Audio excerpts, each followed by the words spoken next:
When two guards tried to move a black Marine from his son's graduation, no one expected 6 Navy SEALs to rise from the crowd and stop the entire room without saying a word.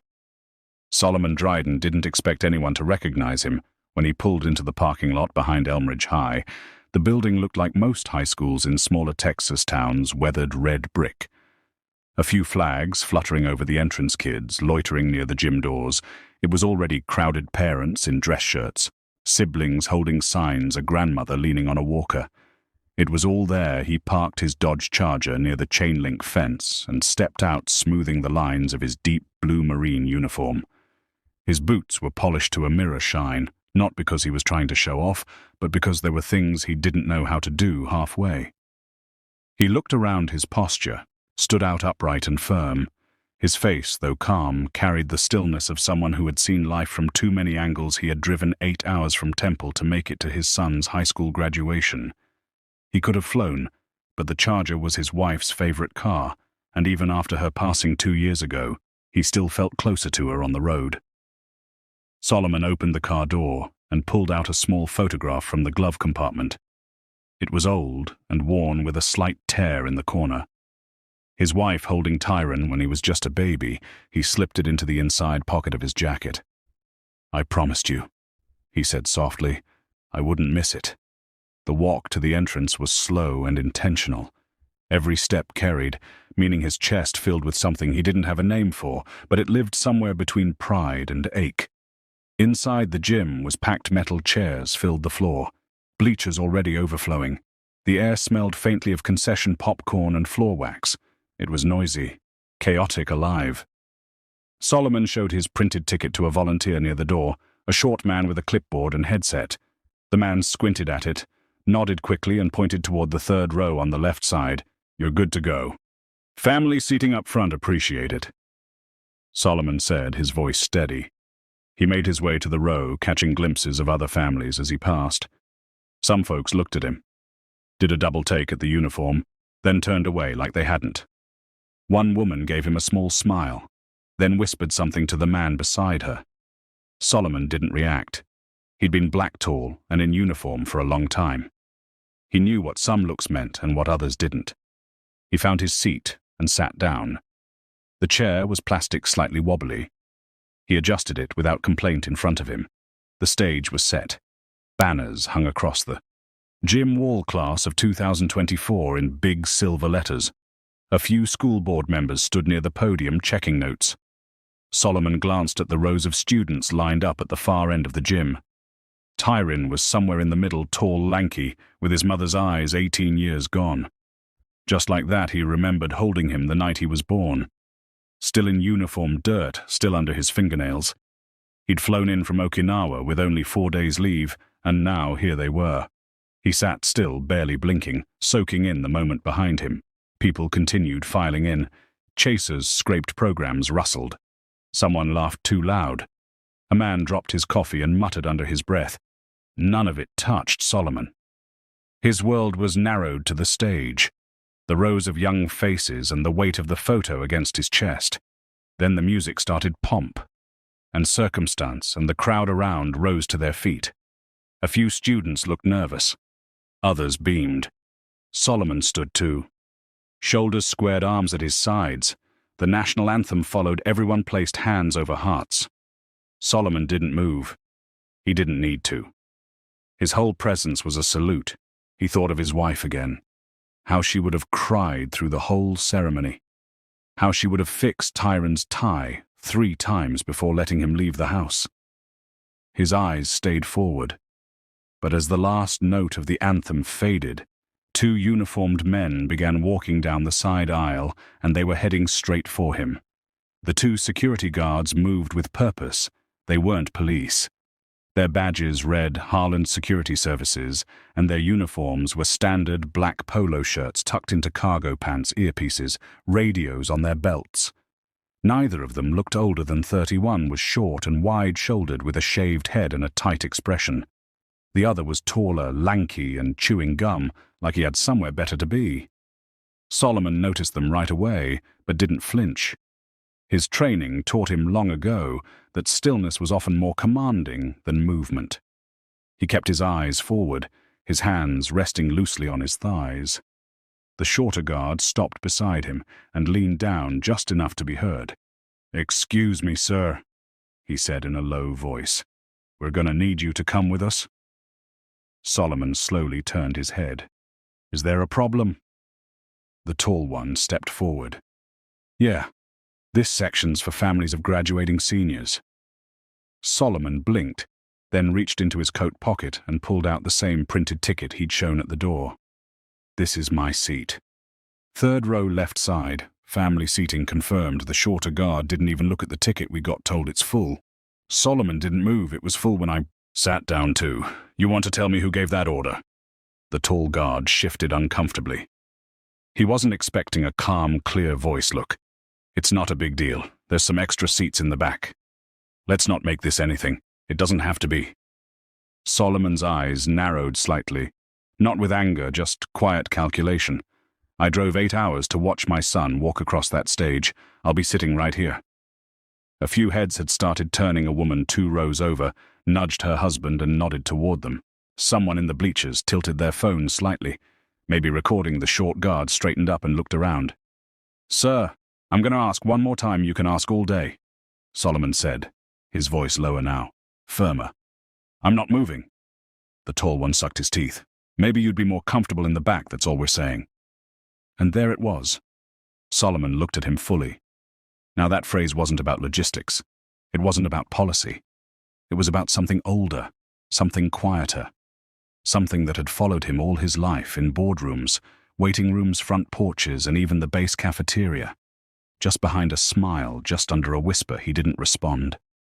The air shifted around them, the way it does when people start sensing a line has been crossed. The short guard noticed it too. He adjusted the radio on his hip and muttered something into the mic, never breaking eye contact. Solomon stayed seated, staring forward like the conversation had ended, because for him it had a woman seated beside him, older and pale-skinned, leaned slightly toward him and whispered, "Don't you let them move you." He nodded once, acknowledging her but saying nothing. He didn't want to make a scene. He wanted to watch his son graduate like any other father. But the guards weren't finished. The tall one lowered his voice again. "Look, you got a problem. Take it up with the school office. We got our orders." Solomon turned his head toward him once more. "You have a name?" "Son." The guard blinked. "It's Officer Malley." "Not Officer Solomon," replied. "Your private security. The other one stepped in all right. That's enough if you don't stand up." He didn't finish the sentence because that's when the gym door at the far end clicked open and 6 men walked in. No uniforms. No badges, just firm postures. Squared shoulders and faces that said they'd been through worse things than awkward stares and misjudged instructions. They didn't walk in together. They filtered in one by one, taking different spots like they weren't there together. But anyone watching closely could tell they moved the same, watched the room, the same, sat the same, still steady and alert. Solomon didn't look back. He didn't have to. He knew exactly who they were, but the guards didn't, at least not yet. And they were about to find out. Solomon kept his focus on the stage. His jaw didn't move, but his mind was turning. He wasn't angry, not yet, but something inside him clicked into place like a switch. He didn't use unless he had to, the one built for survival, for balance, for patience under pressure. The 2 guards didn't leave. They hovered. It was the kind of hovering that wasn't about doing a job. It was about trying to remind someone they had power. But what they didn't understand was that Solomon had lived in places where power was life or death. Not some gym with folding chairs and a sound system. A student name was called from the stage, and the crowd clapped politely. But people weren't really paying attention to the ceremony anymore.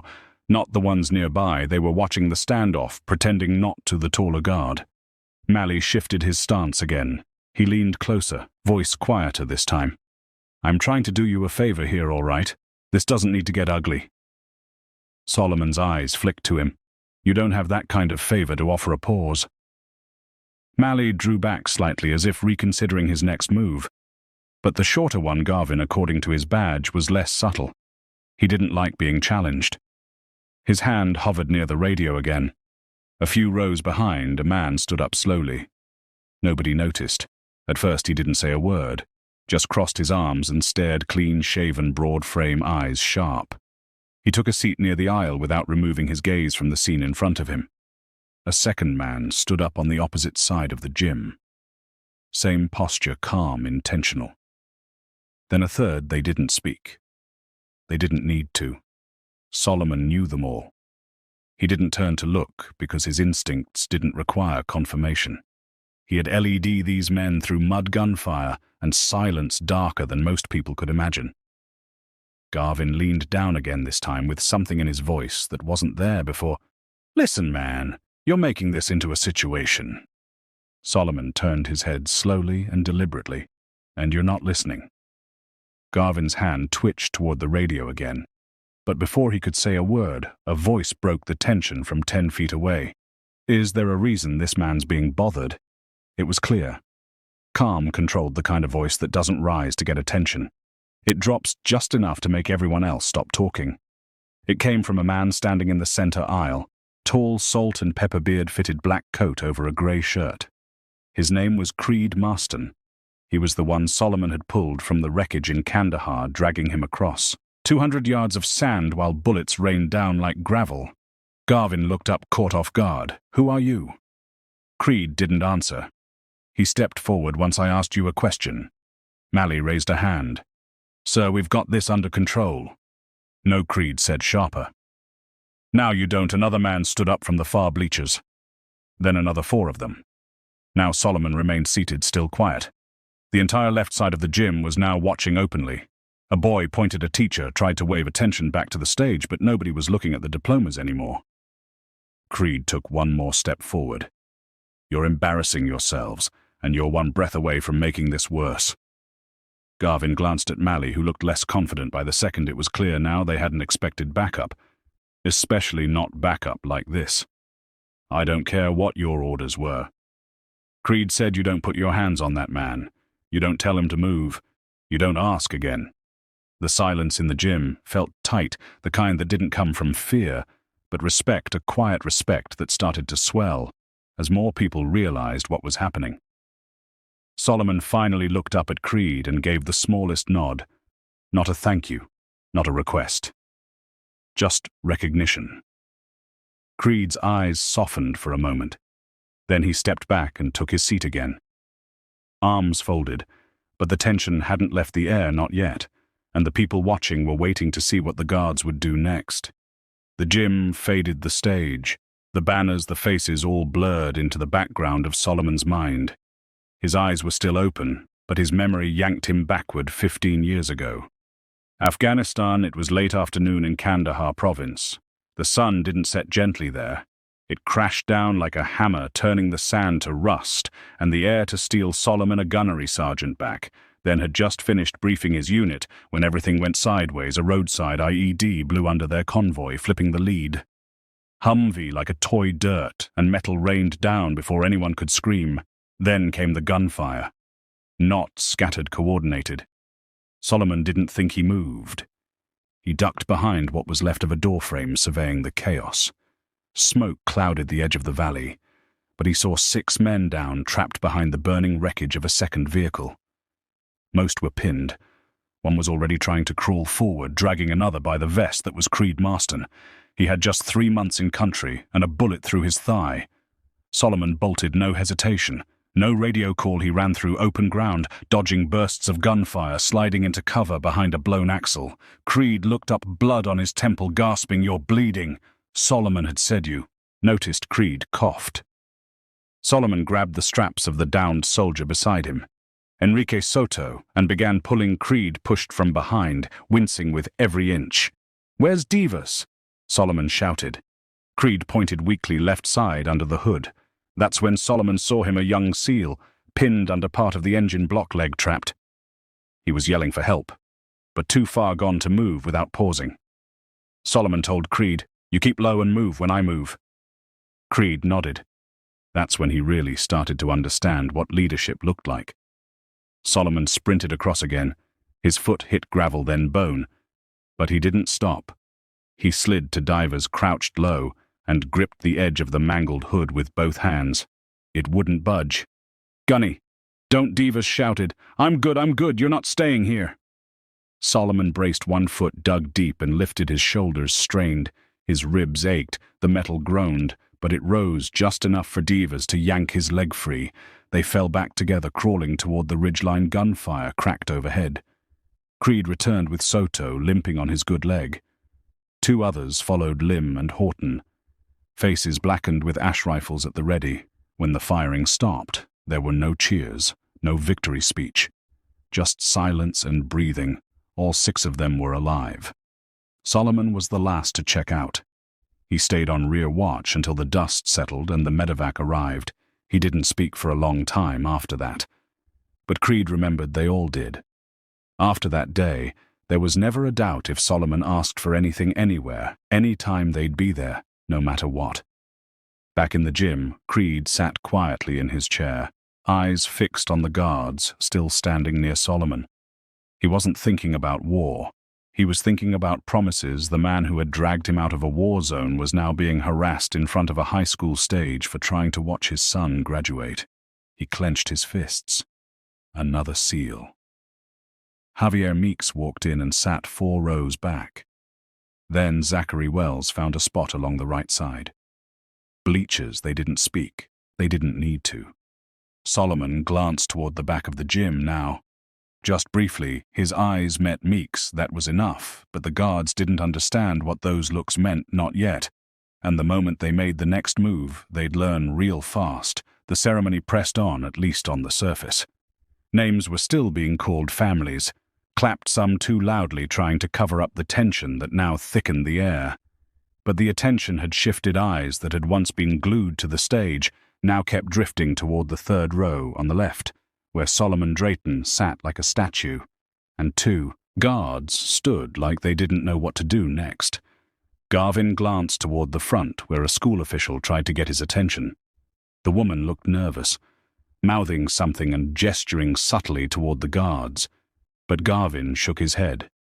He wasn't ready to walk away. He'd started something, and his ego didn't know how to back down. Molly shifted his weight again, his jaw working harder now on the gum, clearly uncomfortable, but he hadn't walked away either. So Garvin said again, this time louder, "This is your last warning." Solomon didn't move to do what? Exactly. Garvin stepped forward, leaning in so close his belt brushed Solomon's knee to stop making a scene. "We don't want any trouble. Just move to the back." Solomon turned his head and looked him dead in the eye. "You're the only one causing trouble?" Garvin's nostrils flared. That's when it slipped. "You think wearing that uniform makes you better than everybody else? This is a high school, man, not your base." A hush fell across the rows around them. A little girl stopped squirming in her seat. A dad with a camera froze mid-zoom. Even Mally took a half-step back, like the words had landed heavier than he expected.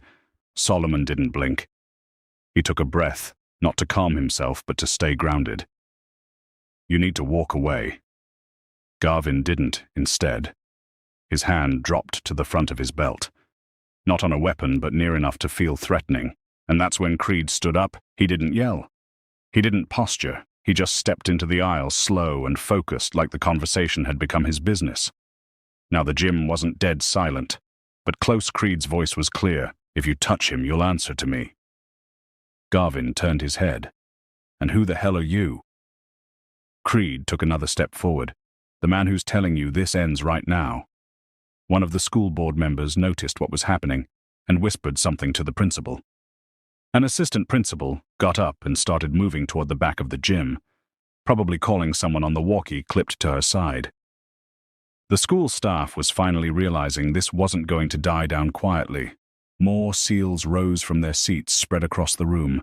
No formation, no spoken cue, just a unified instinct that kicked in all at once.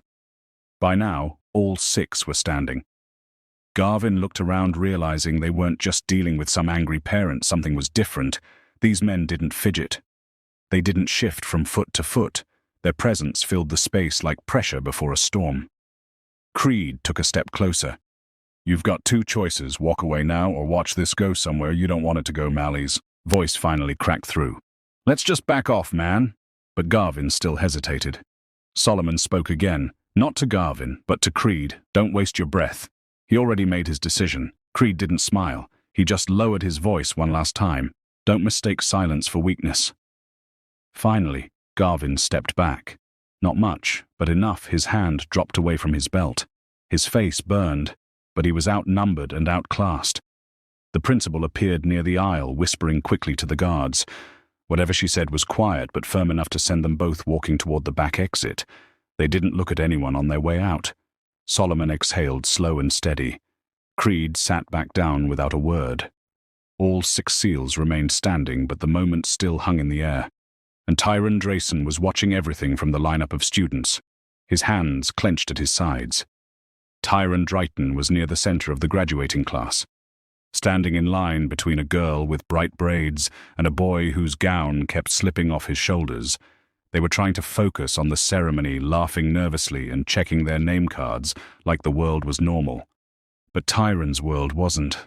He had seen the 2 guards walking toward his father from the minute the anthem ended. At first, he thought maybe it was just routine. Maybe they were helping someone find a seat. But something in his chest told him different. Then he saw the way his dad sat so still, so composed but locked in. He'd seen that look before, the same one he'd caught when he was 12, and came home crying because someone at school had said something they shouldn't have. His dad didn't raise his voice, then either. He just sat with that same expression like steel that refused to bend. Tyron kept his eyes on the scene as best he could from his place in line. He couldn't hear what was said, but the body language told him enough. He saw the guards standing too close, saw his father calmly staying seated, and then he saw a man stand up, a tall guy in a dark coat, and somehow Tyron knew that wasn't just a parent. That man knew his father, the way he moved, the way he placed himself between the guard and the row. It was clear he wasn't there for drama. He was there for Solomon Drayton. Then another man stood, and another. It wasn't loud, but it was like the temperature in the room shifted. Everyone was watching now. Tyron's heart beat faster. He wasn't scared. He was something else, torn between pride and fire. He had grown up hearing pieces of his dad's service stories, not the gory parts. His dad kept most of those to himself, but bits here and there, a buddy who sent Christmas cards every year, a scar that came from somewhere. Out in the dust, a box in the garage marked Kandahar that nobody ever opened. He never knew. The names never saw the faces, but now they were here, standing like they'd been waiting for this moment, like they'd never stopped having his dad's back. Tyrion blinked hard, pushing down the burn behind his eyes. He didn't want to cry. Not here. Not now. The line moved forward. A few names were called. The clapping picked back up slowly, like someone had hit play again after a pause. But the room wasn't the same anymore. The energy had shifted. It wasn't about balloons or banners now. It was about respect. One of the assistant principals tapped Tyron's shoulder and said something he didn't hear. He just nodded. The student next to him leaned over and whispered that your dad, Tyron, didn't say anything. He didn't have to. The entire gym had seen it. And now everyone in that building understood what kind of man Solomon Drayson was. In the audience, Creed remained standing. He didn't look around for approval. He wasn't scanning for attention. He was watching Solomon, still seated in the same plastic chair, hands resting on his lap, eyes locked on the stage like nothing had happened, but something had. The rest of the SEALs stayed on their feet too. Not posturing, just present, their silence spoke louder than any microphone ever could. A few parents clapped louder now with each name, almost as if they were trying to make up for the tension earlier. The gym had become a living thing, stirred awake by a moment of injustice, held steady by the weight of honor. Solomon remained still, not defiant, not bitter, just present, a father watching his son take one more step into adulthood. But the moment that would break through all of it was still coming. And when Tyron's name was finally called, the room wouldn't be able to pretend anymore. The line was moving faster now.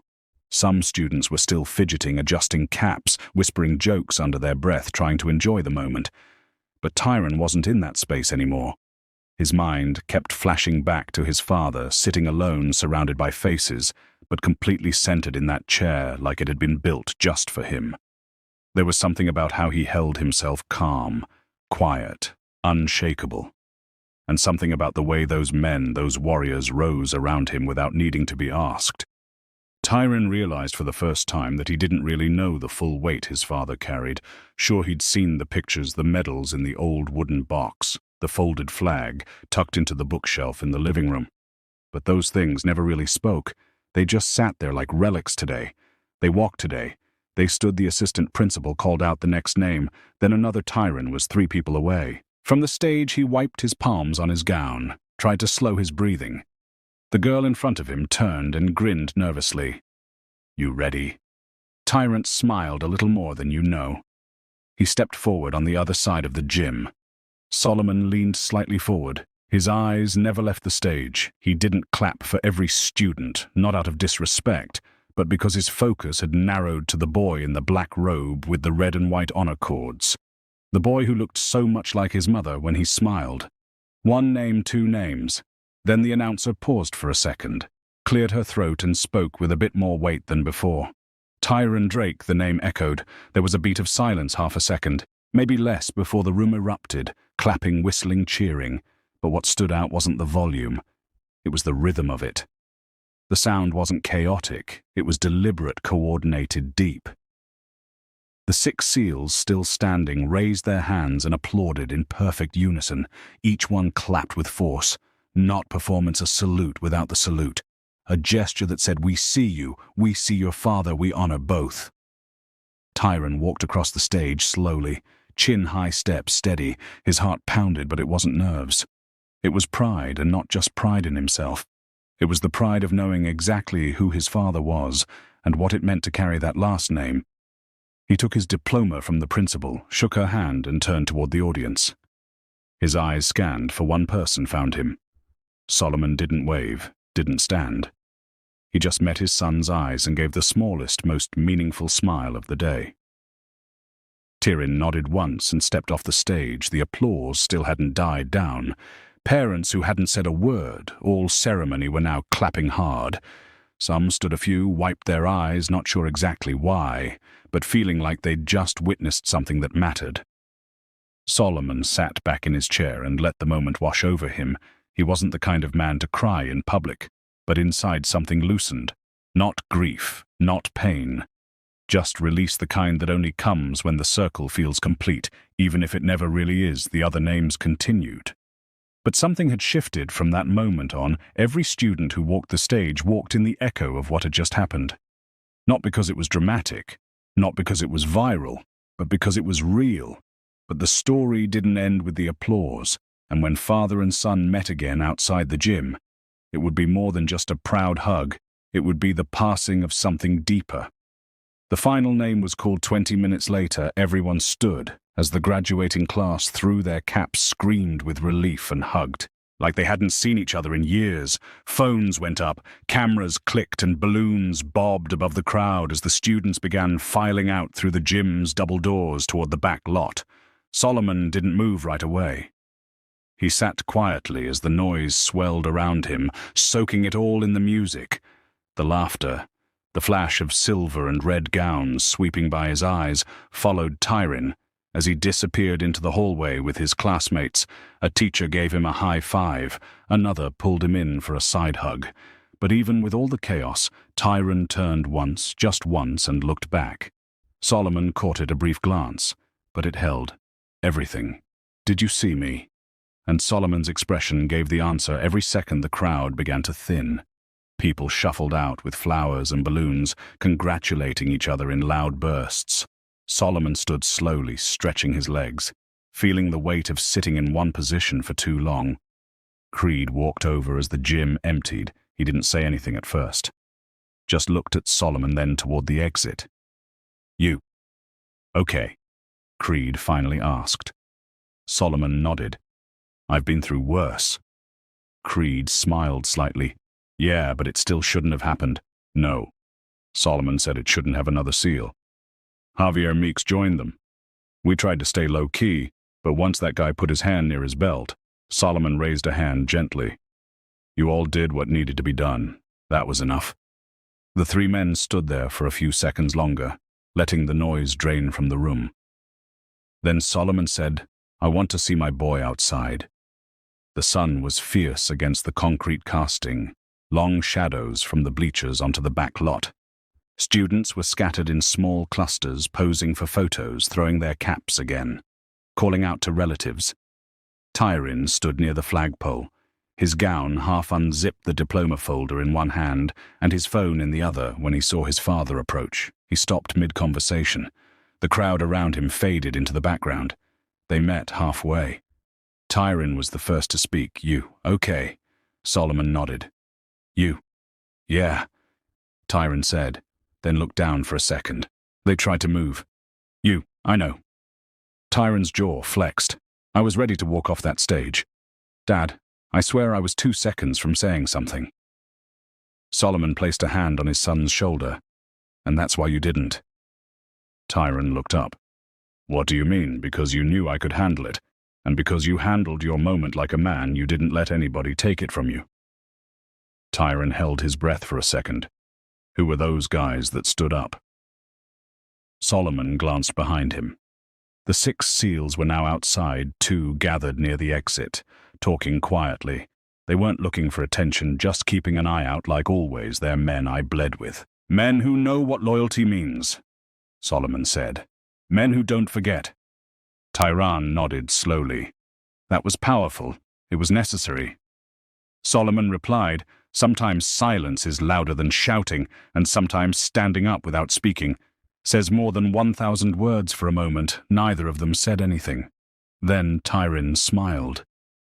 "You gonna tell me those war stories now?" Solomon chuckled. "Some of them. You're old enough for the real parts." Now they stood there shoulder to shoulder. Not just father and son, 2 men connected by something that couldn't be explained, only lived across the lot. Creed raised a hand. Not a wave, just a gesture of respect. Tyrion returned it without hesitation. The sun kept climbing, but for the Drayton men, time moved differently now, but one more moment remained. Because after all that, the real lesson hadn't yet been spoken aloud. Most of the crowd had cleared by the time Solomon and Tyron walked back to the parking lot. A few families still lingered, laughing around folding chairs or loading up trunks with flower arrangements and graduation gifts. But the buzz had quieted, and the sun had softened into early evening light. Solomon unlocked the Charger, the same one his wife used to drive to parent-teacher meetings and weekend road trips. Tyron paused at the passenger door, running his fingers along a scratch near the handle. "She would have been screaming the loudest today," he said softly. "She would have made you retake every photo until your smile looked just right." Solomon replied. Managing a grin, they climbed in, shutting the doors behind them. The car was warm from the sun, but it felt like a cocoon sealed off from the rest of the world for a few breaths. Tyrion turned to face his father. "I gotta ask, why didn't you say anything to those guards? You just sat there." Solomon tapped the steering wheel once, then turned to him. "Because I don't have to stand up for who I am, and I don't need to raise my voice to be heard." Tyron looked out the window for a second, chewing on that. "You know how many times in my life I've had to choose between letting something slide or blowing it up?" Solomon continued that moment today. What those men tried to do, it wasn't new, but how we respond, that's what defines us. "But they disrespected you," Tyrion said in front of everybody. "Yes," Solomon said, and everyone saw it, but they also saw the truth.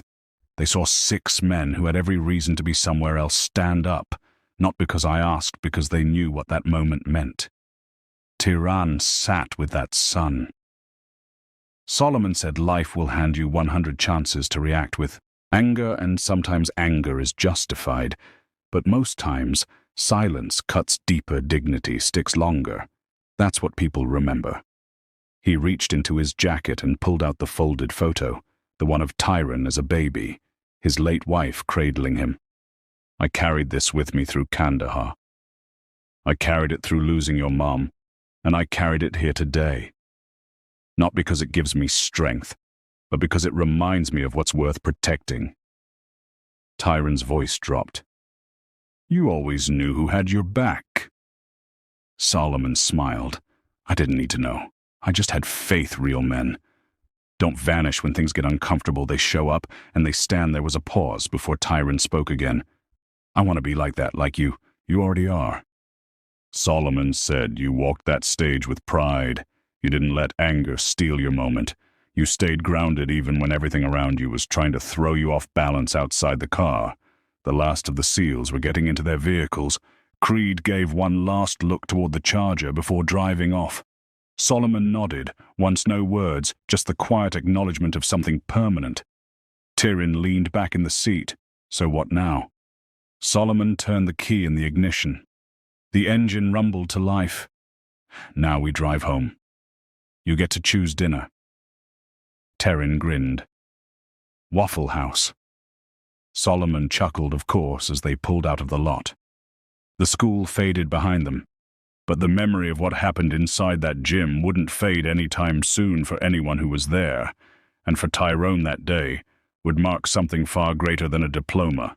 It was the day he realized manhood had nothing to do with noise and everything to do with how you carry yourself when the world stops, watching some people shout to be seen, others just sit in silence and are never forgotten. If this story moved, you don't forget to subscribe, share it with someone who needs to be reminded what true strength looks like,